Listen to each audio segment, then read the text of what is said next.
Welcome, everyone. Thank you for joining us for today's webinar, hosted by the Organization Development and Change, Workforce Education and Development Program at Penn State. This is a monthly webinar series presented during your lunch hour. My name is Yuling Chang, and I am a PhD candidate in Workforce Education and Development Program at Penn State University. I will be the moderator for today's session. In terms of the interactive format for this webinar, please use the chat feature in the Zoom platform.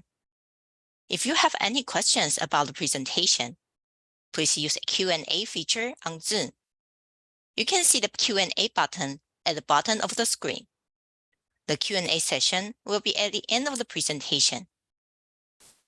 Our online Master of Professional Studies in Organization Development and Change are designed for professionals who need the skills and knowledge to effectively lead change in their organization. Furthermore, there is a PhD program in Workforce Education and Development with a concentration in Human Resource Development and Organization Development. Our program has created a continuous monthly webinar series with experts around the world. Today, we are presenting Find Your OD Career Calling, Assessment and Coaching with Dr. Brendel, presented by Dr. William Brendel. Dr. Brendel is an assistant professor of Organization Development and Change at Penn State University. After earning a doctorate in adult learning and leadership at Columbia University, Dr. Brendel went on to become a scholar practitioner in the field of OD. Dr. Brendel was nationally recognized by the OD Network as a recipient of the Lisa Campbell Award for evolving the field of OD, for his research on conscious OD, and for educating the public on OD principles through media interviews and his innovative web resource, opensourceod.com, which hosts an assessment and customized report that helps OD graduate students and professionals identify their career calling. A set of scenario-based video simulations that help OD practitioners develop and infuse mindfulness practice in their craft. A space for OD students, practitioners, and researchers to prototype, test, and share the new conscious OD applications. Dr. Brendel also serves as an associate editor for the journal Organizations. He has numerous publications in journals, including the OD Review, OD Journal, Journal of Transformative Education, Journal of Management Development, and Advances Human Resource Development. His recent co-edited book represents the history and evolution of organization development through the lens of OD thought leaders from the inception of the field in 1968 through 2022. Now, please join me in welcoming our speaker, Dr. Brendel. The floor is yours. Thank you, Yuling. What a great introduction. I really appreciate it. And thank you, everybody, for coming. I was just scrolling through the list of participants, and I recognized some names, some really great volunteers for the Transformative Learning Institute, which the opensourceod.com is one of its initiatives. And so thank you to the volunteers for joining. And this is also an open invitation to anyone else who would like to volunteer. Open Source OD is an initiative by the Transformative Learning Institute that is independent of Penn State, although I do teach at Penn State. It's run separately and on purpose because it is an intra-university, international organization that is, by its name, open to everyone. And if you would like, during this presentation or afterwards, you could reach out to me at William Brendel on LinkedIn. I'd love to connect with you. I see that someone has already asked a question about getting a link to the assessment. And there you go, Yuling's right on the spot. Yuling just put the link to the assessment in the chat box. If you haven't taken it yet, my recommendation is wait till the end of this presentation, because you really have to think as you take the assessment. It really gets into what is most meaningful to you, and it assesses your competencies, your current state of your competencies. So that does take some thought, and I don't want you to have to rush through that. And plus, I know that we'll have this recorded and posted on YouTube, so you can always refer back to it. Well, let's jump into it. You already know my background, so I won't bore you with that anymore. Today we're going to be talking about making the most of your OD career, and this entails anyone who is new to the field of OD, who's been in OD a short while or for a long while, because everyone's sort of advancing their career in different ways. So now, if you go out onto social media anytime lately, you'll see no shortage of memes about organizational change and leadership and teams and all these things that we equate with the field of OD in some way or another. Some of them are funny, some of them are serious, some of them are thought-provoking, but one thing that we know for sure is that all of us, I mean, this is really a cultural artifact of how much all of us really yearn for meaningful change. And there's no shortage of opportunities to change the world, our organizations, our communities, and our schools. And just as there's no shortage of opportunities, there's no shortage of university programs in organization development. In fact, there's over 144 universities with programs in OD and change. The problem is one size doesn't fit all. And so understanding your fit really requires us to take a step back. So we're going to do something fun to start our time together. And I'm going to show you a video in just a moment. I want you to take a look at this video. And as you watch, see what you spot. Okay. Notice what you see in the video. Pay very careful attention. It might look simple, but I really want you to pay very careful attention and name what you see in the chat, if you would. Okay, this is a video of, it's actually a live video of the International Space Station's view of the planet Earth as it circles around at some crazy speed that I don't know what it is, but it's going pretty fast, and there are people inside, and they're taking a look at the Earth. And we're going to take an International Space Station view of the field of OD in just a little bit. So take a look at this video, and as you watch, what do you see? Post it in the chat. Oops. Here we go.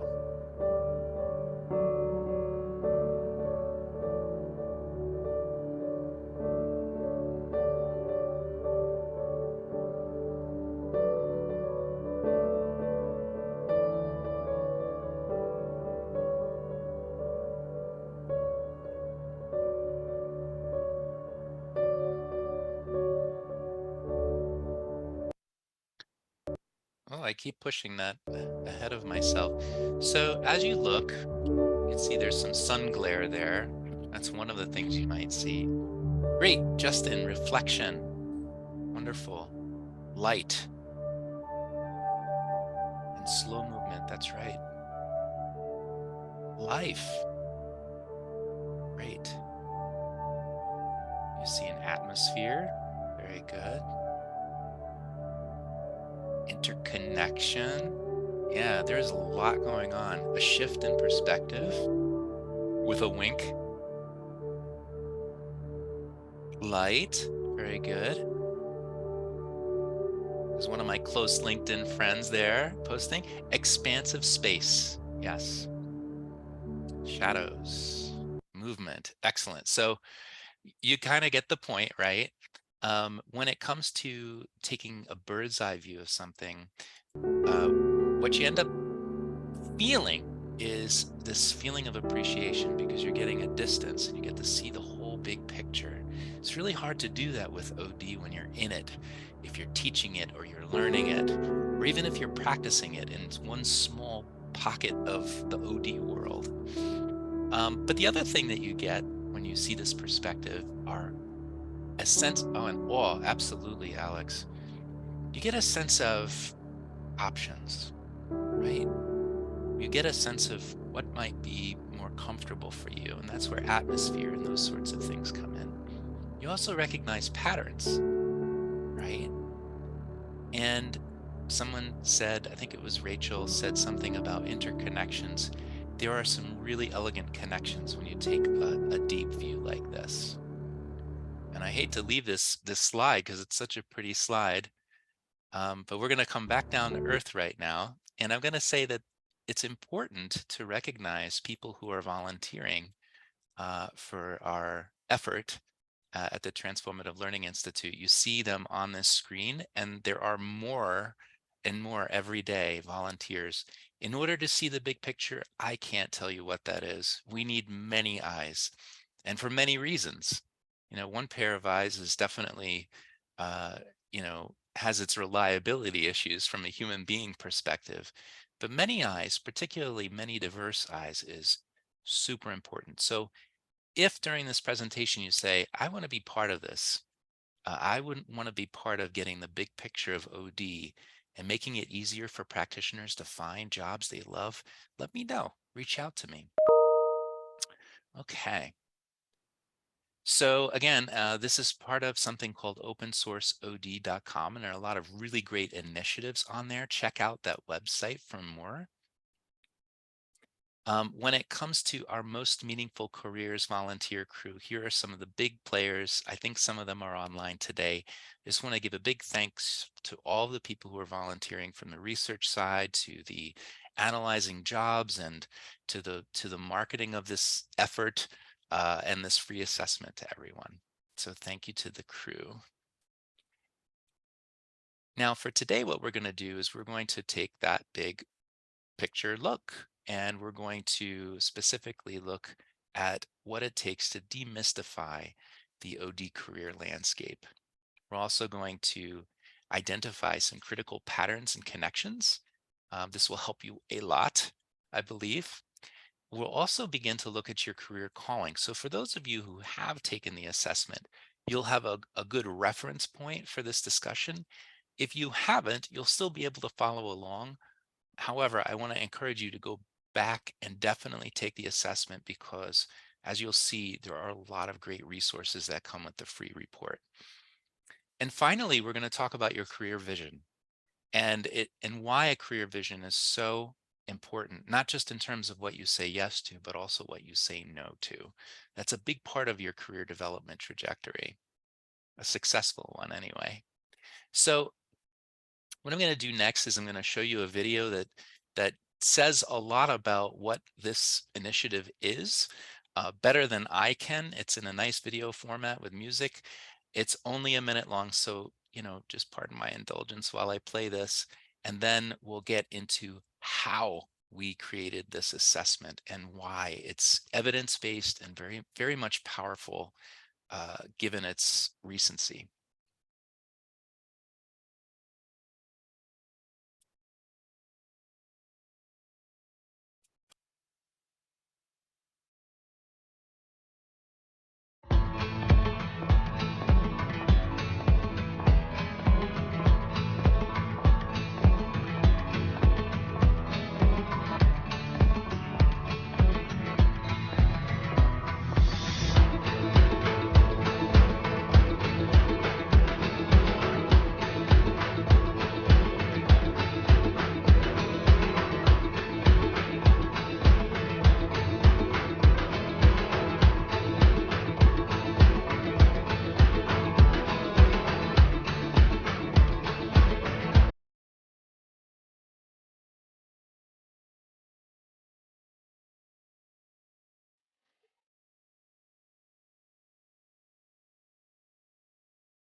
So there's a nice little intro to what we're doing, and all of these research volunteers around the US and the world have been poring over data and looking specifically at job websites like LinkedIn and Idealist and Google, and analyzing numerous jobs, and they continue to do this.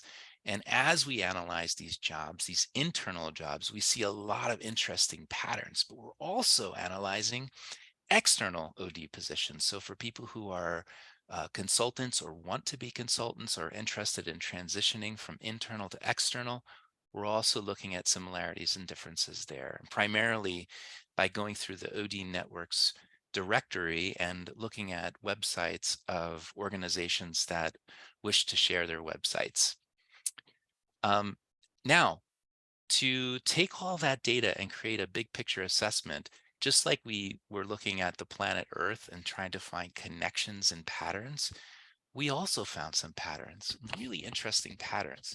Four in particular that through conversations with experts and students and focus groups, four patterns that we found to be probably the most important, simple patterns that are required to understand not only where do our strengths fit the world of OD, but also where do our interests, our genuine, authentic interests fit the world of OD. So if you are familiar with strengths finders, this is a lot like OD strengths finders. This is the only way I could put it for those of you who understand what that is. So there are four dimensions, and I'm going to go over what those four are and why they're important.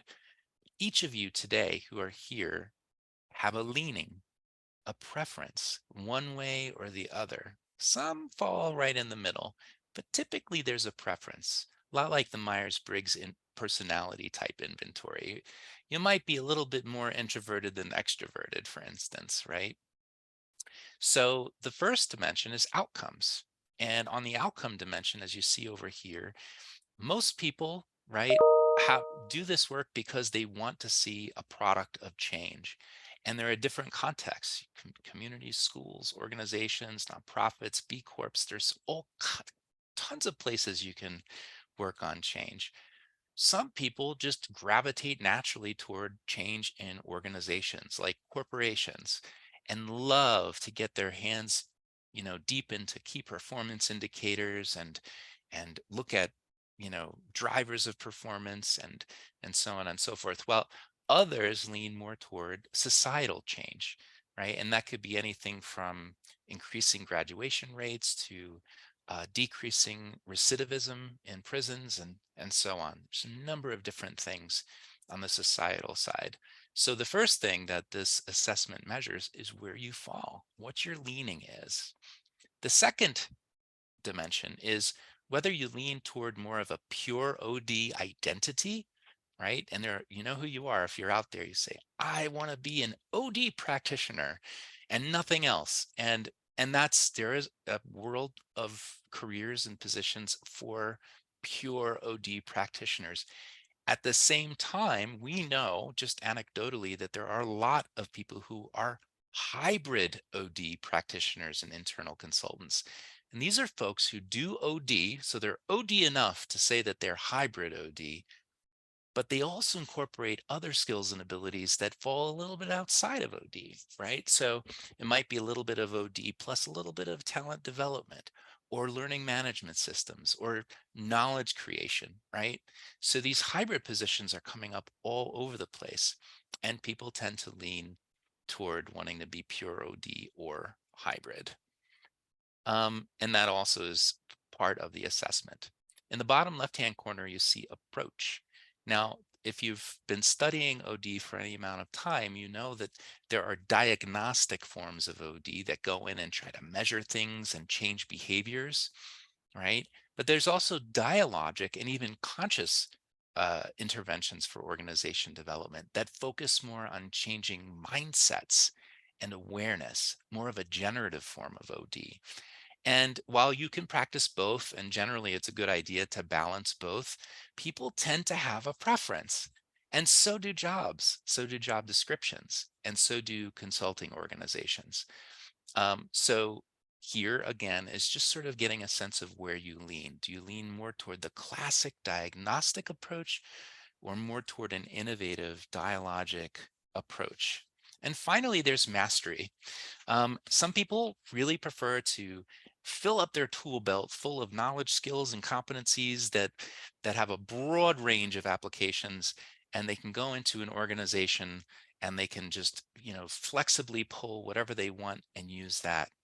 On the other hand, you have specialized OD practitioners who just basically use one or two forms of OD. So this morning I was talking to the Minnesota OD network, and they talked about, there's one person who had been practicing for a while who said, you know what, when it comes to OD, I only use appreciative inquiry. That's my OD, right? And so that's a very specialized approach to OD.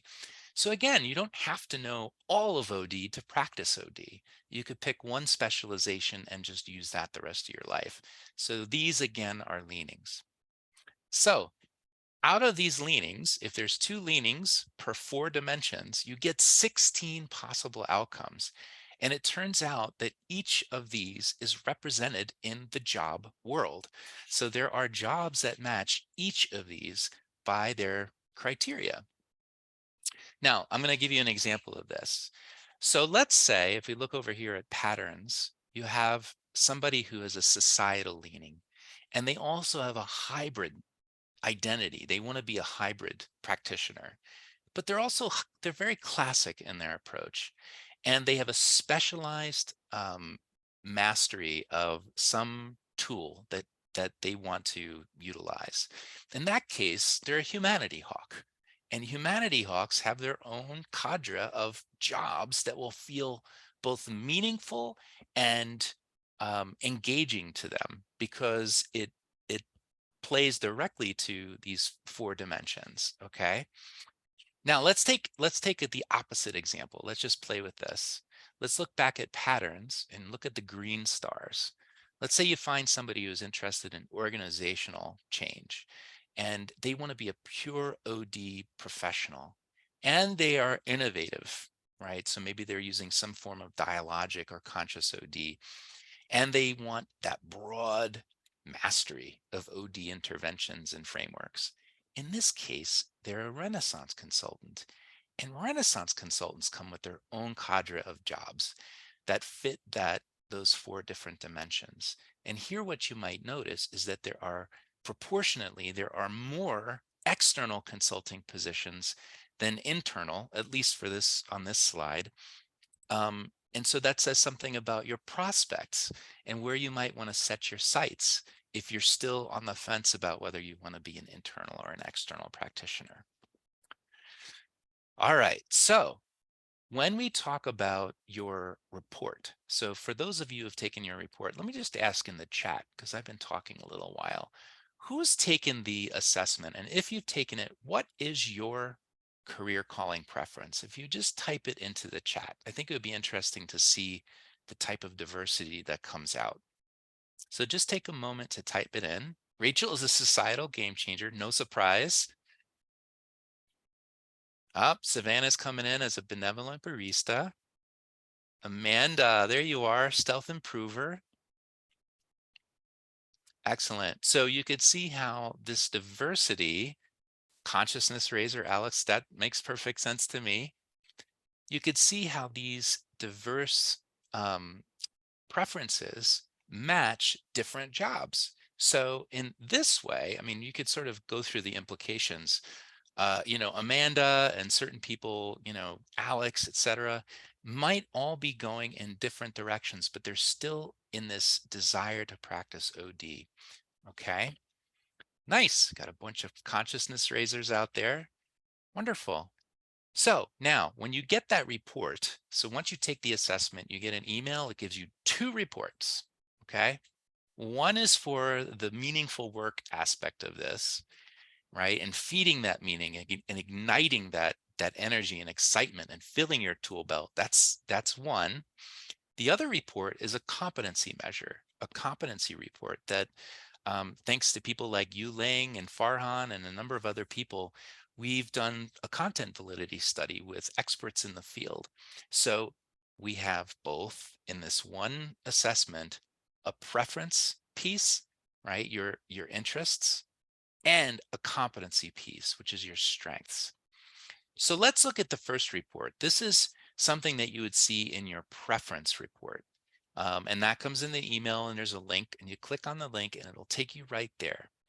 And there are a number of different things that this preference report gives you. And that video kind of went through some of them. But I think what's interesting is how we curate specific things to match preferences. So I'll give you an example here. I think this is probably a good example. Societal game changers, if you go into your report, you will find this, I think this is a book right here. Yes, Systems Thinking for Social Change. So when we're trying to figure out, does this fit a societal game changer? We'll ask certain questions like, Does it focus on social change? It does. So we know right there that 8 out of the 16 preferences might not be as interested in this as they would a different form of educational resource that fits their interest in organizational change more. Now, of course, there is, in organizations, you have society, and it is a social organization, right? But what this does is it kind of cuts the clutter and gets you directly into the good stuff. Okay. The world of OD is diverse, it's highly diverse, which is a blessing and a curse, right? The blessing is that the world needs all of its flowers, and we're able to do that. We're able to provide that through OD. The darker side is that you can get lost in this field very easily. Another thing we look at is this book broad mastery? Because we know societal game changers are interested in really filling their tool belt. And because we're dealing with systems thinking, right, we can assume that there's some broad mastery implications here. Is it an innovative application? Absolutely. Is it pure OD? Probably more on the side of pure OD than not.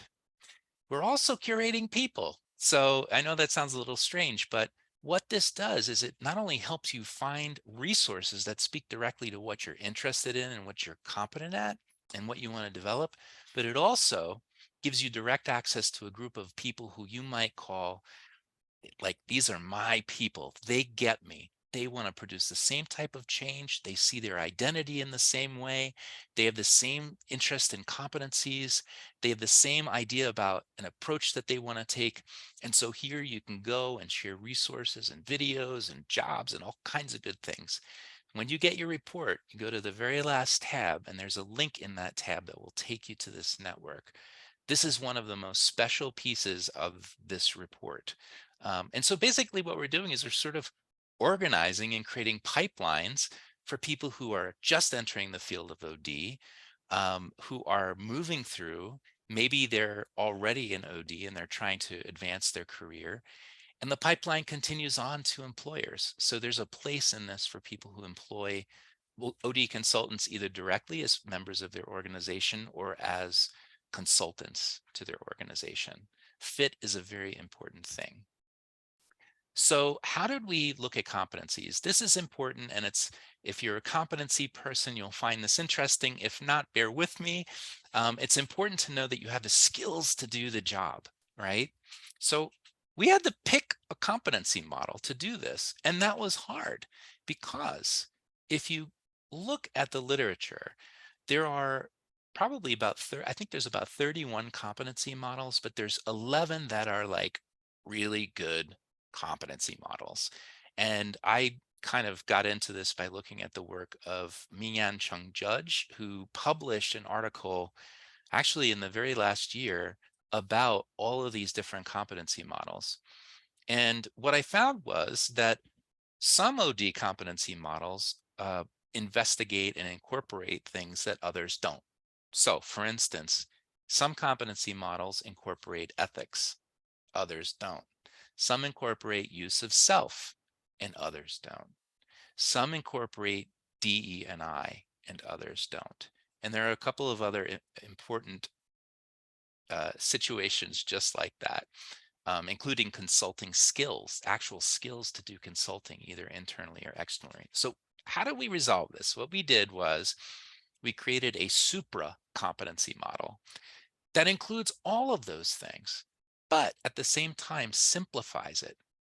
Okay. And so to simplify that competency model, we looked at 40 different definitions of OD from thought leaders in the field. We talked with 8 renowned experts. We conducted focus groups with practitioners. And we also looked at the 2014 OD Education Association guide for essentials in curriculum. And what we found was, in order to simplify this gargantuan model, the originators of OD, the Kurt Lewins, right, the folks who really created this field from the start, all of what we found go right back to the same theories and ideas. Kurt Lewin said that behavior is a function of a person in their environment. Okay, so the social in the technical, The organizations are social technical systems. There's a whole body of research and theory on this. So an OD practitioner essentially influences social technical systems. So on the bottom, you see the ways that OD practitioners influence, that's the yellow. Social is the blue, and systems is that peachy red sort of color, right? And then beneath them are competency clusters, they call them. And in your email, after you take the assessment, you get within the email is your competency report. Okay. And this competency report will show you your interest in these competencies to begin with. We start with like, how much would you really want to do this every day type question. And we also look at your strength and we compare that against average interest and strength amongst all the people who have taken the assessment. And so far, I think we've had about 350 people take the assessment. So these scores you want to take with a grain of salt right now. But thanks to Yu Ling and a couple of other people, we are validating this measure now. And those figures on the right-hand side will become a little bit more reliable. So this is how this works. I don't want to get too deep into this because that's something that I really leave for coaching, which is a whole other piece of this puzzle. And it's a piece that I'm going to dip into with you today. So this is where we get a little interactive. So in order to have a career trajectory, you got to know where you're going. You need a North Star. You need a vision for your career. And you also need a reference point for that vision. And so these two reports serve as the reference points for developing your vision, which is the first step in career coaching. The next step is to align what you know about yourself, what you know about what you need to develop, what you know about the way that the field is about to evolve. There's a lot of data behind that. You align that with where you're going and you make this specific decision. So this is a real classic strategic planning approach, only we're folding that inward on ourselves. And also part of the coaching system are these really cool maneuvers that you can learn about to actually attract the right people to you through different ways of tricking algorithms on LinkedIn. And I leave that for the end of coaching because that's kind of the fun part. As once you get towards the end and it gets very concrete, there are some things you can do to, rather than continuing to seek jobs, actually attract people to you. And we have some great success stories on that end. But today we're going to focus on vision, okay? So a vision, a career vision, here are a few examples of career visions. We have many more now. I have had several coachees who've developed great visions. But for the most part, you want a vision statement that feeds your passion, right? This is something that in good times or bad, it keeps you afloat, it keeps you going. It also differentiates you. It demonstrates your versatility, and it is essentially your brand, okay? Knowing yourself through a vision statement, a career vision statement, gives you the ability to be highly intentional to the types of experiences and people you surround yourself with, including learning experiences. Like I said before, there's no shortage of learning experiences out there, coaching systems, training, certificates. There's so many, but one size doesn't fit all. So by developing a vision, you know what to say no to. And this makes your career journey more meaningful. It makes it more practical. And also, very important these days, more economical. You're not just spending your money kind of, here and there. You're doing it in a very, very focused way and truly investing in yourself and your future.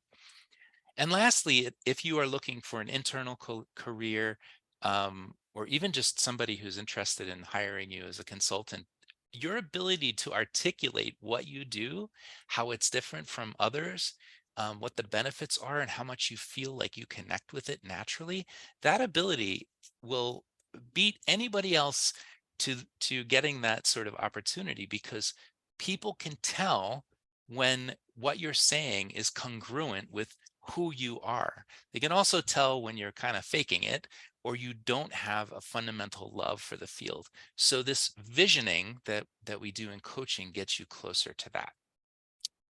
Okay. Here's an example of a testimonial from one of my coachees who did this not too long ago. And take a look at this. I like it because if you flip it inside out, it gives you a sense of what coaching is all about. Okay. And here's an example of Barry's vision and mission statement. Now, to you, it may mean not much. You might go, okay, that's good for Barry, maybe not for me. And that's good. However, from Barry's perspective, this is her roadmap. This is everything. These are her guiding principles in moving forward. And one of the things you can't really see well here, but we talk about in coaching, is alignment between your vision and your mission. And that is when you get, that's real brass tacks, when the rubber hits the road and you start making decisions and behaving in certain ways and investing in certain ways. It's also great for people who are trying to figure out their dissertation topic, I found out. So you can actually use this to develop a concrete OD related and tried and true OD related dissertation topic. So it's a neat way of doing that as well. So when you develop your vision, there are certain parts to developing your vision. There's your center of gravity, which is a core value that anchors you and all of your behaviors toward creating an atmosphere where people feel like it's collaborative and caring. And everyone has a different center of gravity. There are tons of values out there, right? And it doesn't mean we only lead with one value, right? There's a lot of values that we can pull from. However, if you ask people around you, right, who you've had good experiences with in change processes, they can tell you what your number one value is that you lead with, right? So they might say, Yuling, you are just a compassionate leader. Or maybe it's thoughtful. I would actually kind of probably go with thoughtful and kind, right? Something like that. This is the tip of the spear when you go into a human system and do work. This is what you want to be known for, and you want to be intentional about it. So knowing this about yourself allows you to get even better at it, to go from good to great. And you can do this by feeding your knowledge about it and your love for it with all of the resources that are in that report. The next thing is the force that you bring to an organization. So there's a force that you will bring as soon as you enter an organization. You know, researchers write about this. Just by entering a system, you produce a change, but we all have a different type of a force. So here's an example. Stimulate, right? Very simple, but also very specific and something we can latch our career trajectory onto. Another thing you need to do is create energy for change. I mean, people don't just change because, they change because why? Because something is stirring inside of them. And so there's different forms of energy that different people bring. And I call it the rocket fuel. This is the rocket fuel that gets people from point A to point B. And you have a unique way of doing that. Whether you know it or not, coaching usually brings this out. And then one of the biggest parts of this is making sure that your vision has to do with OD. And there's a simple little rule that I created that says that you know when you're doing OD if you are at least doing some form of influence on both the social and the technical aspect of the organization. If you're only influencing the technical, like performance, for instance, then you might be doing org effectiveness or something like that, right? Process improvement, but you're not doing OD. OD isn't process improvement alone. It's process improvement plus some social aspect. This could include social psychology, culture, something that has to do with humanity. So you need those two things. You need social and you need technical. At the very least, you need to be influencing two of those in some way. And so the next part of this vision statement is your social technical aim, right? So in this case, this is from a real person. It's inclusive career development. And then finally, what is it that you're actually changing when it comes to that aim? So when you get your report back, you see whether you are more classic, right? More into changing behaviors, right? You have that sort of functionalist mindset, or if you're more innovative, which might be, awareness or mindsets. Practices is another word that you can use. It just shows your orientation to change when you enter a human system. Just noticing that's a bunch of posts coming out here. Oh, I see. Link sharing and thank you. Okay. I wasn't sure if there are any questions, but I'm going to pause in just a second to take some questions and do some Q&A. So when I do coaching, what I'm going to do is a speed coaching, but you really do want to spend more time with this. Okay. First thing I do is we identify that core value. That's the first word in your vision statement. Now, one of my colleagues, Dr. Jun Yoon, and his colleagues at Penn State did a value study that was published in the Journal of Applied Behavioral Science, and one that I am a huge fan of because it identified 9 of the top values that will differentiate OD practitioners from other adjacent professions in the future. So he asked 80 practitioners around the world, what are those top values? So if you see in the right-hand side, these check marks, those are what we would call professionally desirable values. Now, you might find that one of them is your core value, but the truth is that it doesn't have to be, right? These values can be running at the same time. So what I do first is I have whoever I'm coaching look at this list, and they can pick other words too. Get out the thesaurus, and look at what words really stand out to you, and pick a few that you feel like you're known for and you're good at, and then pick one.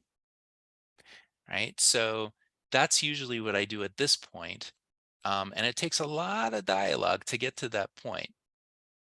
Next, what I do is I have people look at this list, and this list has to do with your force as an OD practitioner. So you see the symbol up there of yin and yang. When you come into a client organization or you're doing change wherever you are leading with a force, right? So right now, because I'm teaching, there's a lot of lecture going on here.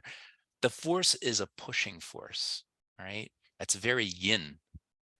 But OD practitioners also incorporate a pulling, an invitational force, the yang, right, of OD. And ideally, you want to do both. However, if we know ourselves well, we probably have a leaning toward more of a letting be and letting come, where you create space for change, or a stimulating personal insights, right, that lead to change. So you got to kind of figure out, what's my force? So I do the same thing. Pick 3, choose your top one, and then that's the second word in your vision statement. Okay. Then we figure out that rocket fuel. Okay, so what is your gift? What is the gift of energy that you are bringing to that organization? So a lot of this does require dialogue because it gets to the root of who you are, right? So that term "know thyself" is so important, especially in creating a career vision. So I have people do the same thing. They find 3, they think of the one, right, that really stands out, and they put that in their vision statement. The last one that I want to just spend just a few minutes on is that OD piece, okay? Because everything so far is about you, how you relate to change, what you bring, right? Your force, your intentionality. But what is it that you're changing, right? Now, some OD practitioners are go back here, are way out in the far reaches of orbit, and they can see the whole planet Earth, planet OD. They can see it all, and they have, their hands are full of tools, and if you ask them, they can do anything. I can go in and I can help with anything that has to do with well-being, whether it's team functioning or even physical well-being in an organization, dealing with toxic cultures, right? And also prosperity. Like there are practitioners out there who can bend and flex and help a client do just about anything they want to do in these two categories. But that's not for everybody. And that assessment that you took or you will take points that out. And it shows you that there's room for both types of people. As you get closer to Planet OD, things become more and more specific. So remember that dimension that talked about mastery? Some people have a specialized mastery and others have more of a broad mastery. Well, it turns out that there is a whole cluster of people who have an interest in broad mastery and a cluster of people who have interest in specialized mastery. What I do with both of these groups is I look at their scores. So this is an example of somebody's actual real scores. And we begin with interest. So let's say you're a groundbreaker, okay? I'm trying to see, maybe there was somebody else in here. Somebody was a stealth improver. I forget who that was, but let's say you're stealth improver, okay? And you have a high interest in humanity and design. What I would do then is direct you to these distilled um, versions of humanity, which links up with the second one here, and design, which links up with this one right here. And we'd spend some time talking about all of the different types of things that OD practitioners do. And usually what happens is people they know exactly which one they want, or they know the orbit, and they begin to zoom in. And if you are in that specialized category, then what we do is we come up with a term that you can put in your vision statement that is more on the specific side. If you're out here in your this family, this broad family, we do the same thing, but we take a more of an extended view, right? This is just a difference in visions. Some people want to come in and be able to see the whole system and work with it and have all of those tools. And grad degrees are a great way to build that, that toolbox, right? Whereas maybe certificates are better ways to develop those specific needs that you might have. All right, so that's what that looks like. And I don't expect any of you to figure this all out right now, but I did want to give you some background on this assessment and what this actually looks like. Finally, your approach. That was that last word. In your assessment, you'll find out whether you lean more towards classic approach to OD or innovative. However, there's a little hack I'm going to let you in on. The bottom line is, if you want to be a versatile and effective OD practitioner, you need to do a little bit of both, right? And I'm not saying that if you rate as innovative, you got to come all the way over to classic and just be classic, right? But there are different ways of merging these two in your approach and making them unique. When you do that, you become, like I said earlier, you become more versatile, but you also become more marketable. So just as important as it is to love what you do and be good at what you do, it's also important to be able to get the work and be paid for what you do. So we have a discussion here about what that is. And then what we do is I have people put it all together. So they put together all of those key pieces after that conversation, and they have what is called a career calling vision. The final step is I send them out before our second session to give this vision statement a test drive. And they do that in a couple of different ways. To give it a test drive, they need to really ping it off of moments during the week where they experienced change, because that's what we do. We're change practitioners, right? So I have people keep a pleasant and unpleasant events calendar. So you track events that really were kind of change events that were pleasant, right? Maybe you were invited to write an article for a journal, or maybe you were given an RFP for some consulting prospect. That's kind of a nice, pleasant change. So you'd pull out your vision statement, which you've only drafted at this point, and you'd say, how does this relate? Right? Does this make me think differently? What parts of my vision does this validate? And then you do the same thing for unpleasant events, any type of change that's unpleasant. Um, and then in the second session, you come back with a tested, you've basically piloted your vision statement, and there are some revisions that take place. And then what we do next is we develop a vision statement. And that's where you really get deep into coaching. That's another hour and a half. And then there's another week that's followed by that. And then there's a 2-hour final session where we get down to the real, what are you doing? What are your next steps? Who are you talking to? What are you reading, right? What are you exploring? Where do you see yourself in the next 10 minutes, 10 weeks, 10 years, right? So that's that final piece. So I think, oh, and one last thing, I think that either today or tomorrow, if you really want to get deep into this, you can read an article that I published in the OD Review. It's probably going to come out later today. This is the title of it right here. So check it out. But for now, I want to pause. I think we have almost 10 minutes. We can do some Q&A. Thank you, Dr. Brendel. Mhm. As far as says, a lot of amazing work here. And we got a question from Christopher in the Okay. Q&A. I'm currently the chief of staff at a rapidly growing HR consulting company focused on empowerment in big companies. I was curious if the certificate program at PSU and then one day the master's program will give me the tools to be more intentional and successful driving development in my company. I want to lead the development of an excellent company to work for over the next few years of rapid growth. Well, I could answer that question with a hearty yes, but I'm biased, right? Because I'm a professor there. Maybe what we should do is ask students who are listening to this to share their opinion. Do you think, as students in this program, if you maybe in the chat, you put your answers to that question?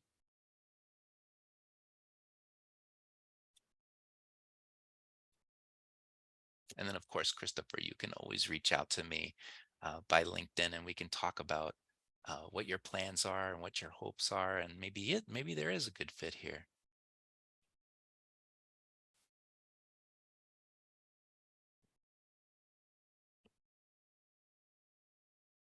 So Rachel says unequivocal yes.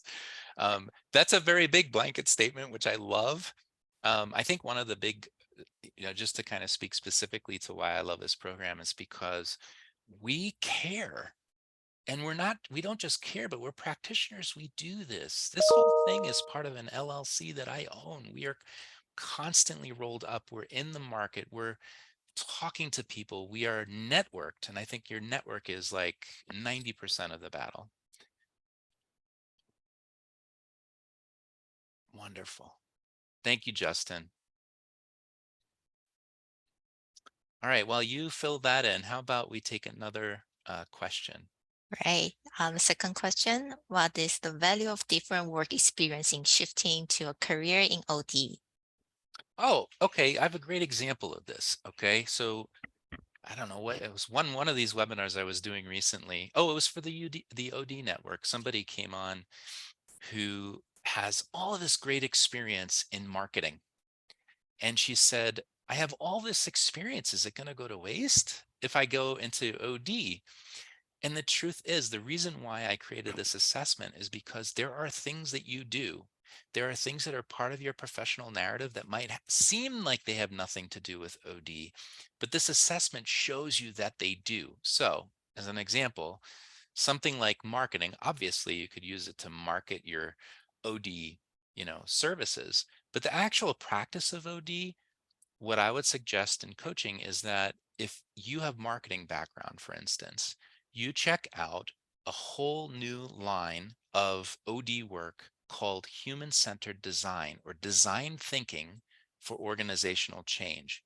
This is a huge field right now, and it's something that you would absolutely want to check out. Your marketing background, understanding personas, motivations, absolutely critical to this. And it's something that would give you a competitive advantage.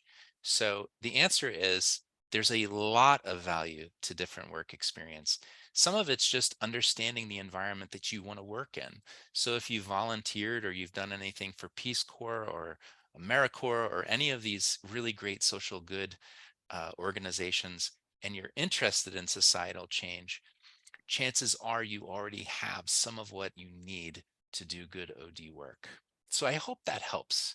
I personally believe that anyone who's an adult who's been working for at least 3 to 5 years has some of those competencies already in their quiver. So that's a really great question. Great. I think we still have time for 1 or 2 more questions. So please feel free if you have any question to Dr. Brendel, you can put in the chat. Oh, comment. Right. So you mentioned using some of these tools in determining a dissertation topic. What recommendation do you have for identifying a worthwhile capstone project? What's the best to approach external organization for a project? From Rachel. Wow, Rachel, these are 2 great questions. There's 2 very powerful, related, but also separate questions. So let me try to pick them off one at a time. When you're identifying a worthwhile capstone project, you want to go from general to specific. And you want to understand you can't be all things to all people, right? Especially in a capstone. So my suggestion is use your assessment and then zoom in, right? Just like we did on that planet Earth, and pick one thing from each of those buckets that you can cobble together and work on. I mean, the ultimate capstone project would be something that is meaningful to you, utilizes your competencies and the skills that you already have, and benefits the organization. You might also look in the assessment, because the assessment report has examples of organizations that hire people like you. And if you look at those specific job descriptions, you can get a sense of what types of organizations would like you for a capstone. And so you could use those job descriptions to find good search terms to put into, Google or LinkedIn. The other thing is, I think that having organizations love free labor if they can get it, especially if they know that the person is a good self-organizer, has some project management background, so they don't have to be watching over them the whole time, where it actually causes them more work to supervise a capstone. So if you do cold calls or cold emails asking to work on these projects, what I would say is make sure that you accentuate your ability to manage time and stay on track. One last thing is there are a lot of really great nonprofits out there who need help, and they don't necessarily have the money. So if you're advanced in your OD approach and practice, I think just reaching out, and I think there are also different types of organizations that connect nonprofits with pro bono work. So that might be another way to do it. And that would be worth a good Google search. I hope that helps a little. It's a very deep question and a good one. Thank you, Dr. Brendel. I think we need to wrap up the session because of time. On behalf of our OD&C and Workforce Education program, we hope you think this webinar is helpful. If we did not get to your question, please send us an email or reach out to the presenter directly via email. For the future webinar, we would like to hear your feedback on today's webinar. Please take the survey using the link in the chat box, which I will post here. Okay, so our next webinar is about the humanizing the work environment and OD mandate on January 27th from 12 to 1 p.m. Registration for all events can be found on our website. You can also find us on our social media platforms such as Facebook, LinkedIn, Instagram, and Twitter. And again, Thank you everyone for joining us today, and we hope to see you soon. Thanks, Yuling. Thank you, everyone. Thank you, everyone.